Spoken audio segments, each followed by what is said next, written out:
Bonjour à tous, bienvenue dans ce nouvel épisode de mon podcast Speed Racing. Aujourd'hui, j'ai la chance d'avoir Monsieur Brice Joanny qui est parmi nous, qui va pouvoir répondre à toutes nos questions.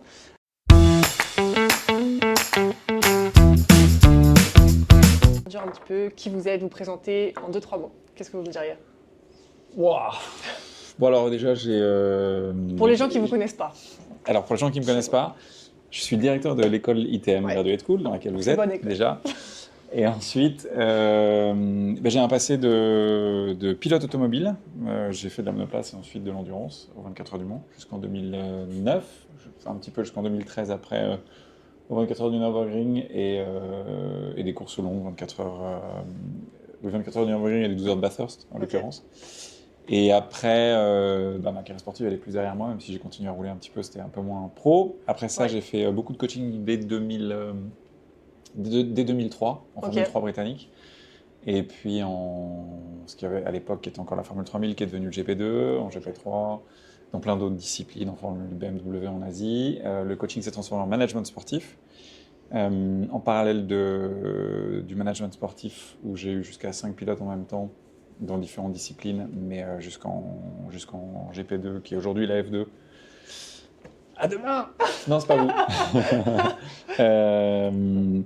En parallèle de ça, j'ai ouvert une boîte à Monaco qui est spécialisée dans la simulation pour les professionnels du sport automobile, qui a plusieurs volets aujourd'hui et qui fait entre autres de la modélisation 3D de circuits. Donc on modélise pour des équipes, aussi pour les circuits eux-mêmes, parce qu'aujourd'hui les circuits vendent aussi leur version 3D à des jeux électroniques ou à des équipes de course automobile qui ont besoin de rouler sur ce circuit. Et puis il y a d'autres volets aussi à la société où on a développé aussi du gaming, etc. Donc tout est autour du sport automobile.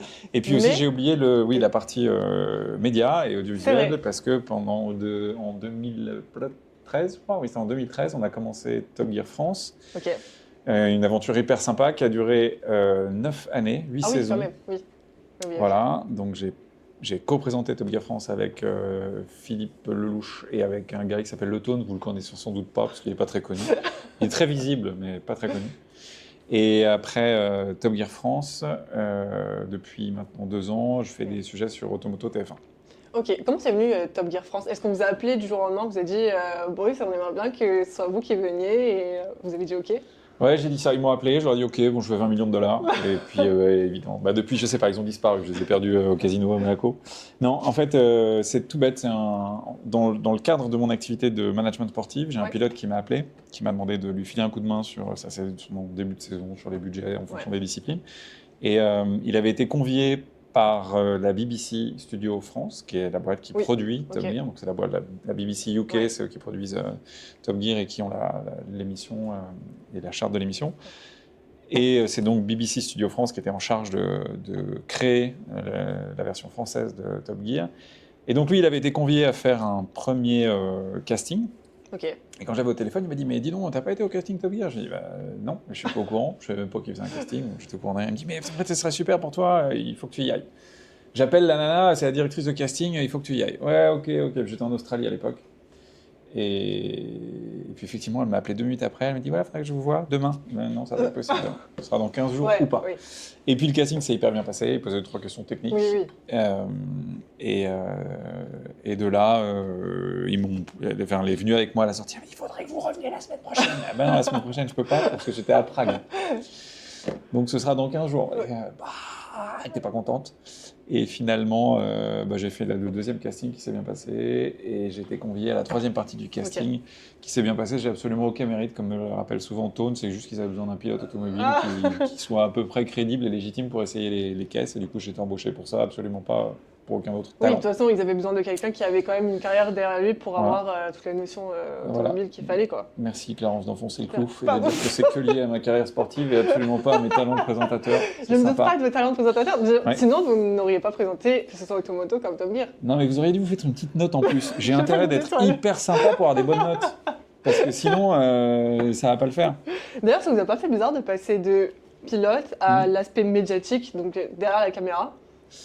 Non, parce qu'en fait, j'avais une petite phase de transition. Quand je roulais, à l'époque, en 2000, je sais même plus, 2008 ou 2009, on m'avait demandé de faire le développement d'une voiture qui s'appelait la Super League Formula, Donc j'ai fait tout le développement pendant 8 ou 9 mois de la voiture, c'était hyper intéressant comme job.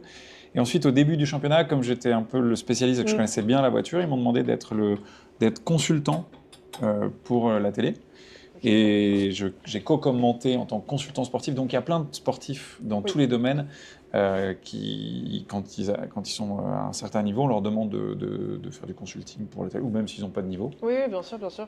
Mais on leur demande de faire du consulting sportif pour, voilà, sur des chaînes de télé. Et puis je l'avais fait un petit peu avant pour commenter la F3 Euro Series, pour commenter la World Series, pour commenter le DTM. Oui, mais même Voilà. aujourd'hui, vous commentez encore les endurances, enfin avec le WEC, Ouais. comme les 24 heures du Mans, tout ça. Exactement. Là, c'est pas vraiment du... Bah, oui, c'est du commentaire. Ouais. Et en fait, je suis pit lane reporter pour le WEC. Ok.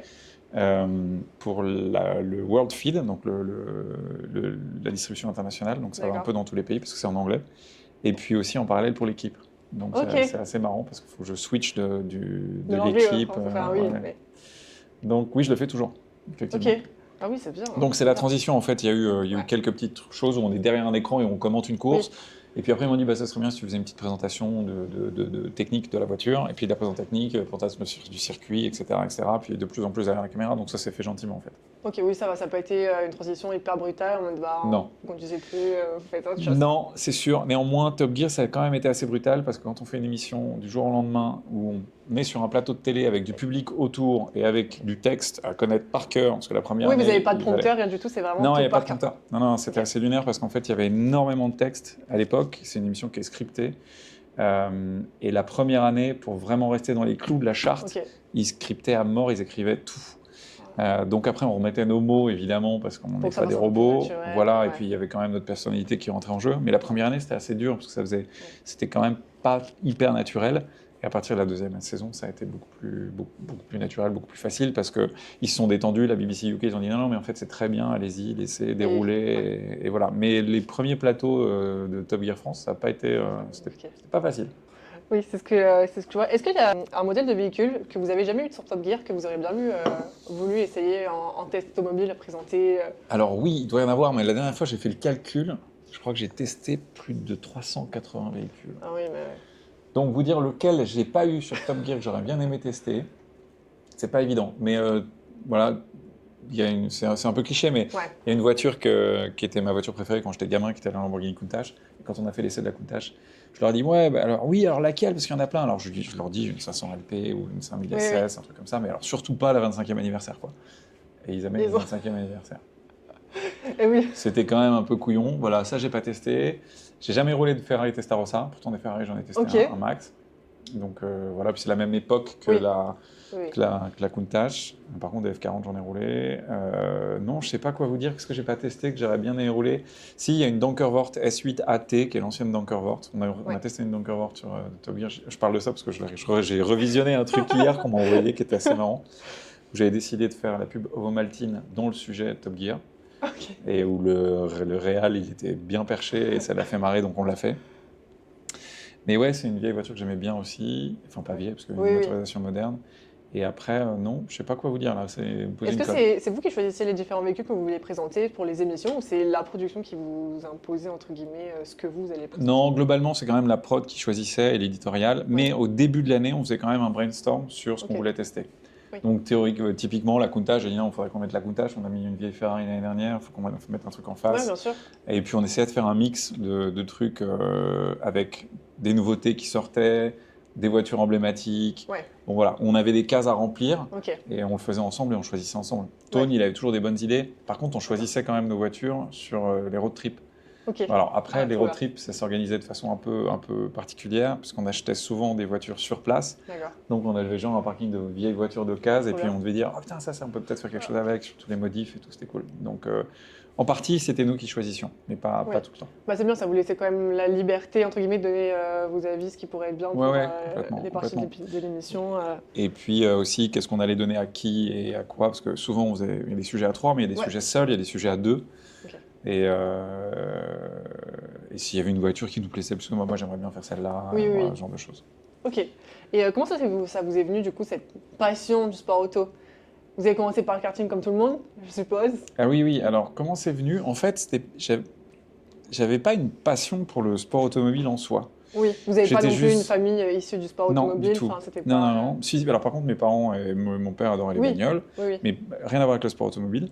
Euh, mais mes parents ont fait enfin, ma mère voulait faire le Paris-Dakar parce qu'elle avait été en Afrique étant jeune, elle voulait absolument faire le Paris-Dakar. Mes parents travaillaient en binôme, et puis ma mère faisait du design de prêt-à-porter féminin. Ok.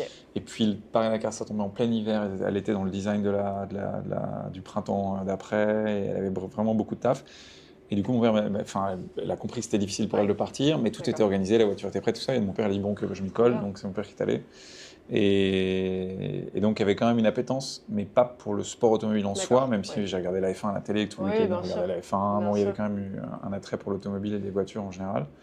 Et moi, j'étais attiré par la vitesse, tout simplement. Ok. Donc moi, je regardais tous les compteurs des voitures et tous les Ouais. compteurs des motos dans la rue. Je m'arrêtais à toutes les voitures et à toutes les motos pour regarder. Ok. Et j'étais curieux de mettre un chiffre, en fait, sur tout ce qui se déplaçait dans l'air Oui, ou oui, sur peu terre, importe, ouais. pour mettre un chiffre de Ok. vitesse. Donc j'étais attiré par la vitesse. Et puis par la glisse aussi. J'adorais le ski quand j'étais gamin, vraiment, vraiment. Ok. Et c'est encore le cas aujourd'hui. Et résultat, mes parents avaient fait un peu de karting quand même de façon totalement amateur il y a Oui. très longtemps. Et on s'est retrouvés par hasard sur un circuit de karting un week-end. Et dès lors qu'on a été une fois, j'ai demandé à mon père d'y retourner, d'y retourner, d'y retourner, enfin à mes parents. Oui, bien sûr. Et puis ça a démarré comme ça. Puis vous voyez que j'étais vraiment, vraiment accro. Et du coup, j'ai eu une carte d'occasion à Noël 6 mois plus tard, Ah. après avoir commencé. Et puis c'est parti de là. Donc, et après, la passion, elle s'est transformée. En fait, elle s'est orientée vers le pilotage et la performance. Ouais. Plus que l'engin en soi. D'accord. C'est plus l'aspect sportif. Ouais, Donc c'est devenir bon et relever le challenge du pilotage en soi. D'accord. Donc c'est un esprit compétitif en fait, Ouais, plus, oui, que énormément. plus que la passion de l'automobile en soi. C'était Ok. pas la passion de l'automobile qui m'a animé, néanmoins elle vient Oui, avec. bien sûr. Et quand on se passionne pour le pilotage, on se passionne pour la mise au point. Enfin en tout cas c'était mon cas, et donc la mise au point amène la technique. Et donc les véhicules et la technologie à bord, quoi. Oui. Et donc après, donc vous avez fait monoplace, donc F3, si Mhm. je ne me trompe pas. Alors j'ai commencé par la Formule Renault. Oui, d'abord Alors, Formule au Renault. début, j'ai fait de la Formule Ford, mais qu'en essai, Formule Ok. Renault. Après la Formule Renault, j'ai fait la Formule Palmerodi, qui a été comment dire, une source assez dingo de talent. Tous les jeunes qui n'avaient pas énormément de sous Ouais. et qui voulaient faire de la monoplace à haut Ok. niveau, ils se retrouvaient par là. C'était D'accord. vraiment un entonnoir où il y avait tous les bons qui avaient et qui n'avaient pas de sous. Dedans, alors peut-être que ça parle pas trop aux gens, mais enfin, il y a plein de pilotes qui ont terminé en Champ Car, il y en a qui ont été en F1. Darren Turner a été le premier champion Formule Palmerodi, c'était le pilote d'essai McLaren en F1, c'est lui qui a développé toute la simulation chez McLaren en F1. Il y a Justin Wilson qui était champion en Champ Car, qui a roulé en F1 chez Jaguar, qui malheureusement est décédé en Champ Car après. Il y a eu, je sais pas, je peux vous en citer plein. Ok, ouais, je savais pas que la Formule Renault était vraiment le plus accessible entre guillemets quand on voit les Alors c'était prix, c'était Formule Palmerodi D'accord, qui ok. n'existe plus aujourd'hui, Oui. qui était en partie financée par Audi et D'accord. par Jonathan Palmer, qui était un ancien pilote de F1. Et avant ça, la Formule Renault, c'était une formule de promotion. Ok. Et donc ça coûtait pas beaucoup de sous par rapport à aujourd'hui. Donc Oui. Formule Renault, Formule Palmerodi, F3 britannique, World Series. Et après la World Series, la monoplace s'est arrêtée. Même si j'ai fait des tests en GP2, tout ça. Oui, bien sûr. J'ai fait la World Series pendant 2 ans et demi quand même, presque 3 ans. Ouais. Et après, je passais en endurance. Ok, et vous préférez quoi entre la monoplace et l'endurance? Est-ce que c'est... Alors, je suppose que c'est quelque chose de totalement différent, mais... Bah alors, en fait, dans l'endurance, il y a deux types de véhicules. Il y a des Oui. prototypes Oui. et il y a des GT. Donc, c'est vraiment deux trucs complètement différents. Et en fait, le sport proto, ce sont des voitures sur lesquelles il y a beaucoup d'aéro et qui se D'accord. rapprochent de la monoplace. Ok, Donc, le sport proto, le LMP1, qui était la Oui. catégorie Rennes, quand j'ai roulé là-dedans, c'est entre le GT et la D'accord. monoplace. Ça se rapproche quand même plus de la monoplace. Néanmoins, d'accord. une monoplace, il n'y a rien de plus léger, il n'y a rien de plus que d'aussi efficace. Donc non, les Ouais. tours qui sont gravés dans ma mémoire, où la caisse elle est collée par terre et Ouais, bien on sait sûr. où on fait une pole parce que la caisse est bien réglée Ouais, bien sûr. et que c'est diabolique, c'est clairement la monoplace. Est-ce que si vous aviez eu l'opportunité, vous auriez aimé être pilote de F1? Ah ben en fait, si on fait de la monoplace, c'est qu'on a Oui. cet objectif-là derrière. Bien sûr, c'est mais pas pour aller enfin, jouer aux billes. on sait qu'ils sont très peu sur la grille. Oui, et mais bien que, sûr. enfin, En fait, l'objectif, c'est clairement. Oui, c'était ça, de base. Il n'y a Pour pas vous, un jeune c'était- pilote qui fait de la monoplace qui vous Sans dit que dire derrière, qu'il- il va être boulanger. Non, mais- Ah Non, mais il y en a qui après se réorientent par exemple en Porsche Cup. Bien enfin- sûr, mais leur objectif, s'ils passent Ah par oui. la monoplace. Ah oui, en général, Alors, oui. il y en a peut-être qui sont brillants en intelligence et qui se disent je vais faire 2 ans de monoplace. Non, mais c'est vrai, je vais faire 2 ans de monoplace et derrière, je vais aller dans une filière dans laquelle il y a de l'avenir. Parce que Ouais. clairement, Oui. si on regarde, vous avez une chance tous les 2 ans ou 3 ans, trouver une place en F1. Donc effectivement, c'est plus qu'une élite, c'est pas un entonnoir, c'est un goulet comme ça. C'est clair. Donc, la monoplace étant la meilleure école pour le pilotage, Oui. si vous passez par la monoplace et que vous dites derrière, je fais mon apprentissage en monoplace parce que j'ai le budget pour pouvoir le faire, ce qui n'est pas évident, ça coûte très cher, mais derrière, je vais faire du GT et je vais faire la Porsche Cup ou je vais faire un autre truc. C'est hyper intelligent et moi, c'est une de mes erreurs dans mon parcours sportif, c'est qu'à un moment donné, on aurait dû dire, bon, on coupe et puis on va par là. Mais la différence, c'est que moi, je ne pouvais pas vraiment décider parce que j'avais un fonds commun de placement qui finançait ma carrière sportive. Et le fonds commun de placement, le retour sur investissement, c'était l'accession à la F1. Donc si j'accède pas à la F1, eux, ils ne revoient pas leurs sous. Donc l'objectif, c'est d'aller le plus loin possible. Même s'ils ont été dilués à plusieurs reprises. On met de l'argent sur la table, mais on va avoir un retour sur investissement. On finance ta carrière sportive. C'est pas pour aller faire du GT. Donc voilà. Mais aujourd'hui, clairement, 99% des jeunes pilotes qui font de la monoplace, c'est pour aller en Formule 1.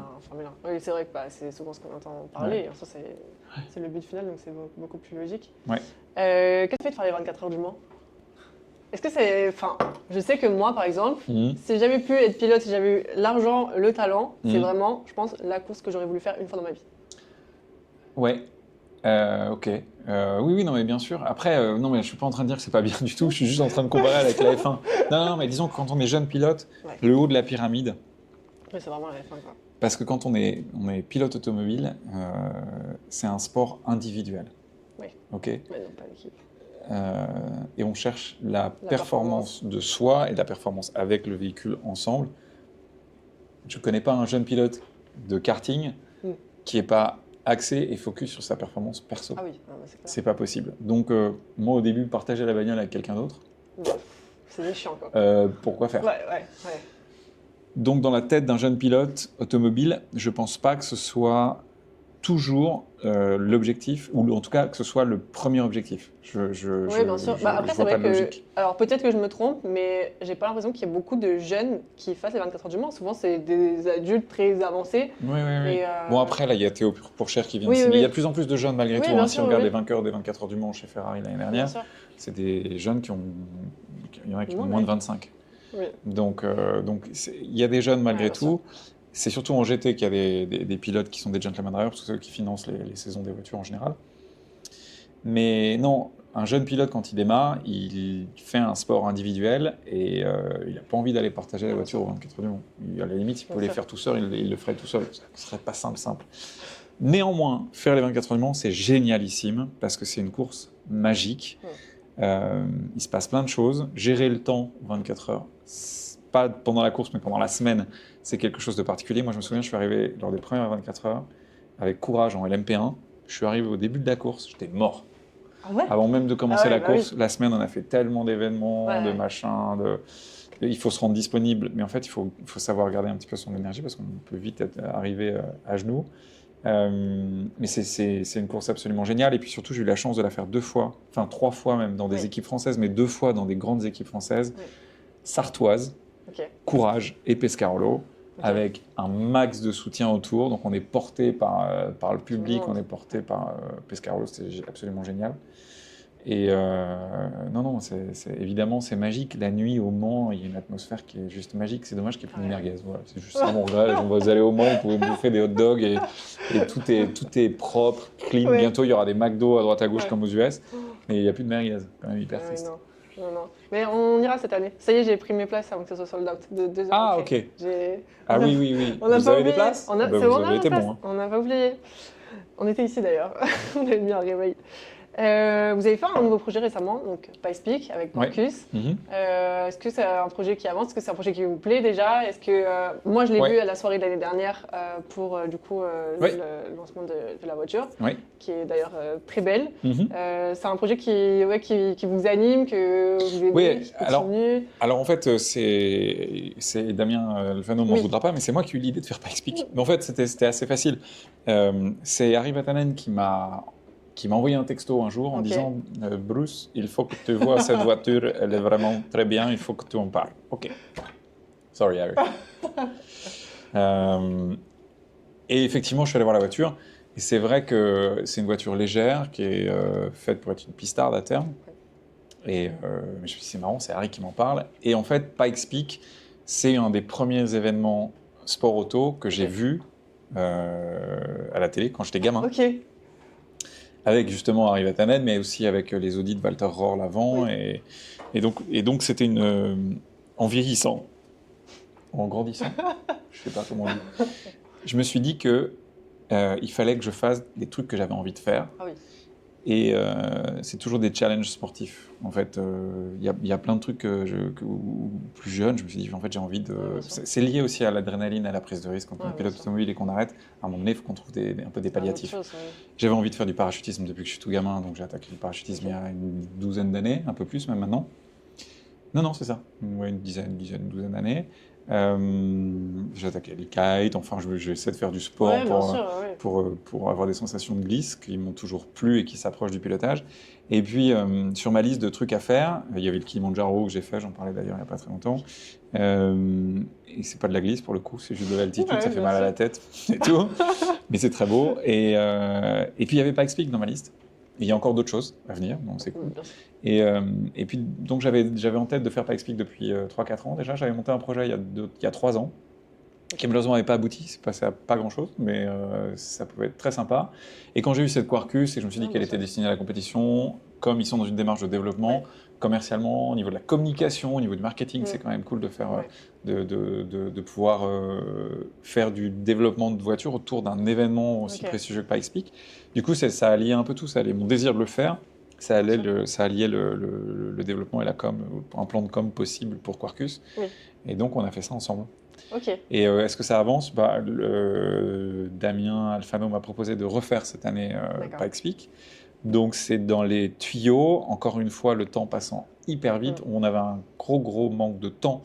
Et donc, qui a résulté en un manque de préparation l'année dernière. Encore une fois, cette année, le temps passe très vite. Et je ne sais pas si la voiture sera prête ou pas. Attends, ok.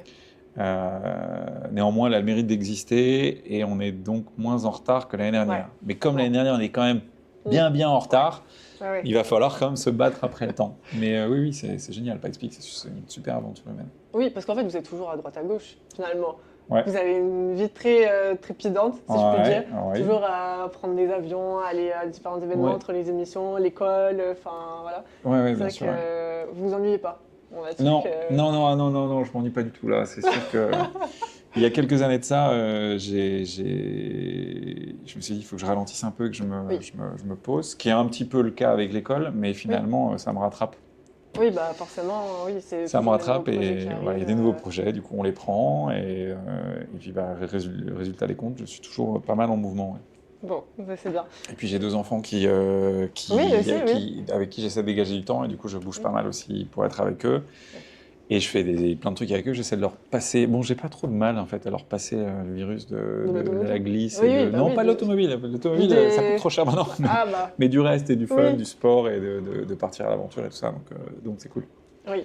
Est-ce que, et ce sera je pense ma dernière question, vous avez une leçon à tirer de tout ce que vous avez pu faire du sport automobile? Est-ce qu'il y a quelque chose, est-ce que ça vous a fait grandir, ça vous a fait prendre conscience des choses, ça a fait peut-être que vous en êtes là aujourd'hui? Quelque chose que vous pouvez en tirer de toute votre carrière finalement en fait. Que vous avez pu avoir. C'est pas tellement le. Alors évidemment, tout sert dans la vie, tout sert. Donc la compétition automobile ou le monde de l'automobile, il m'a servi forcément. Après, je pense que ce qui est cool et ce qui m'a défini comme ce qui définit tout sportif, c'est que quand on a des objectifs sportifs de haut niveau, ça forge une façon de penser, une façon d'agir, puisque l'objectif est de gagner ou de faire le mieux possible. Oui, bien sûr.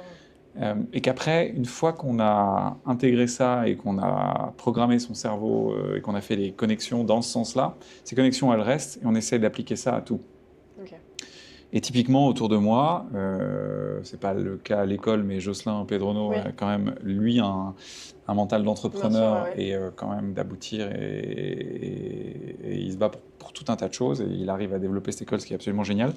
Mais autour de moi, dans mes autres entreprises, dans mes associés, j'ai que des gens qui sont dans le sport automobile et qui ont le même mindset, qui sont des ingénieurs et qui sont là pour gagner. Il y en a 2 qui ont gagné 2 fois le championnat du monde de Formule E notamment. Mais voilà, on est tous sur la même longueur d'onde et je pense que ça, c'est quelque chose qui est clé. Donc s'il y a un message à retenir, que ce soit du sport automobile ou d'autres sports, Si vous pouvez faire du sport à haut niveau ou essayer de vous battre comme ça forge des connexions qui sont hyper cool et vous pouvez bien faire. Et après, voilà, le sport auto, c'est un sport hyper compétitif et donc, du coup, ça participe à ça. Mais voilà, c'est tout. Et profitez. En fait, profitez à mort. En fait, faut alors voyager si vous pouvez, parce que moi j'ai eu la chance de voyager. Et en fait, c'est ça qui m'a fait le plus grandir. C'est la rencontre de nouvelles personnes et le voyage. Ça donne de l'indépendance, ça donne de la confiance en soi, ça vous responsabilise. Et il n'y a rien qui forme mieux que le voyage. On dit le voyage forme la jeunesse, c'est vrai, mais pas que la jeunesse, il faut continuer à voyager après. Regardez, moi je suis super vieux, je continue de voyager, c'est cool. Et j'apprends toujours des choses. Et oui, et profitez un max voilà, essayez d'avoir des choses que vous aimez, faites ce que vous aimez à mort. Mais faire ce que l'on aime, ça ne veut pas dire ne pas se donner les moyens de réussir à le faire. Si vous avez des objectifs, aussi hauts soient-ils, s'ils sont vraiment très hauts, il faut vous donner en face les moyens de les réaliser. Voilà, c'est tout. Ok. Bon, bah merci beaucoup, Bruce, pour m'avoir donné de votre temps. Aucun problème. J'espère que j'aurai une bonne note. Non, 2 points de moins. Ok. Voilà, allez, c'est parti.